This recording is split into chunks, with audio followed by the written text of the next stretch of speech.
শাশুড়ি মায়ের মাথায় হাত, কি খাবে আমার জামাই আজ? জামাই ষষ্ঠীর ভিড়ে আজ পড়বে না তো ঢাকা আমার হাতের কাজ। মন্দ জামাই, ভালো জামাই, কাঁচা জামাই, পাকা জামাই, ন্যাকা জামাই, চোখা জামাই, রগরগে জামাই, বোকা জামাই, হরেক রকম জামাইয়ের ভিড়ে আমারটি গোনায় সেরার মধ্যে পড়ে। মেয়ে আমার চোখের মণি, জামাইকে রাখবে করে মাথার চূড়ামণি। নিজের হাতে রেঁধে খাওয়াবো জামাইকে আজ, ধার দেনা যাই হোক না কেন কোনোটাতে নেই লাজ।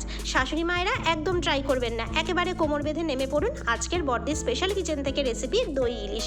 প্রথমে টক দই ভালো মতো ফেটিয়ে নিতে হবে। এই দইয়ের মধ্যে জিরে গুঁড়ো, হলুদ গুঁড়ো, লঙ্কা গুঁড়ো, নুন ও কাঁচা সর্ষের তেল দিয়ে ভালো করে মেশাতে হবে। আগে থেকে নুন ও হলুদ মাখানো ইলিশ মাছ এই দইয়ের মিশ্রণের ওপর পরপর সাজিয়ে ভালো করে মিশিয়ে কয়েকটি কাঁচা লঙ্কা ও সর্ষের তেল দিয়ে 10 মিনিট ম্যারিনেট করতে হবে। কড়াই গরম করে ওই মাছের মিশ্রণটি ঢেলে প্রয়োজন মতো জল দিয়ে ফোটাতে হবে। এরপর ঢেকে দিতে হবে।